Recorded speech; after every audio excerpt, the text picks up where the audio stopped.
So let's go ahead and jump into step number one. Step number one, guys, I want you to take a moment to actually have a business plan. Set up a business plan, and I want you to ask yourself these questions. The first question is, who do you want to cater to? Who is your ideal client? Now, do you see yourself doing a lot of birthday parties, quinceañeras, or do you see yourself reaching out to bigger companies and corporations and doing larger venues? That's something that you guys want to ask yourself, is who is your ideal client? Another question you guys want to ask yourselves is radius when it comes to service. How far are you willing to drive for these events? Because when you are driving to a location, I want you guys to consider that, first of all, the drive time plus the wear and tear on the car, you have to factor that into your profit margin. So ask yourself, what kind of radius do you guys want to cover? Was it 5, 10, 15 miles? That's something that you should definitely think about.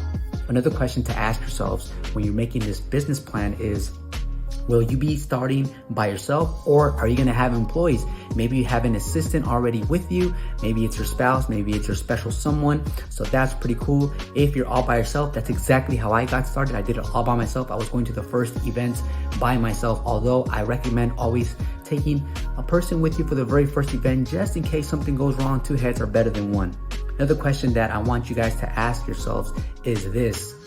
Think about exactly what is your form of transportation. I made a big mistake when I bought my 100 centimeter booth. I was looking at the tracking number online. I was excited. I was like, it's almost here. When it finally arrived, I realized my 100 centimeter booth did not fit into my Camry.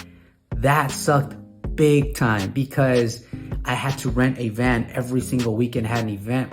So that ate up my profit margin, and that was terrible. So I wanted to share that with you guys. Just think about your form of transportation if it's gonna fit in your car, okay? Now there's different sizes when it comes to the 360 booth. The smallest one you can get is 80 centimeters, and that one fits in almost any trunk you could think of when it comes to like a sedan or even a coupe hatchback. But I recommend you guys go with at least a 100 centimeter because that booth holds up to 4 grown adults easily, and I feel like you can charge more because it's a larger production. So keep that in mind. Also, really quick, if you are a smaller individual, just know that these 360 booths, the bigger they go, the heavier they get. So if you are, for example, a smaller female, and think about the booth, okay? I don't want you to get injured on your first event. So make sure, if you guys are a bit smaller and haven't developed enough muscle yet, to maybe not get the biggest 360 booth you can possibly get, because I don't want you guys to hurt your back, okay? So think about that.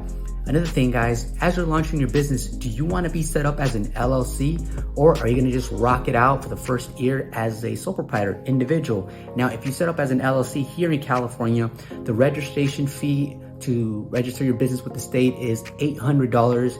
And I think that there's benefits in developing an LLC, because after that, you can go to the IRS website, get your EIN number, take that EIN to the bank and start a business account. And right there on the spot, they might ask you, hey, do you want to see if you qualify for a business credit card? Your answer should be yes, please check. Because if you get approved, now you got a business credit card, and that right there in itself is a major accomplishment, guys, because now you can start building business credit that's separated from your individual credit. So make sure you guys check that out. This pretty much covers step 1, because I want you guys to start thinking and developing and strategizing a business plan. Okay, so this is step 1. We're gonna go ahead and jump into step 2. Let's go ahead and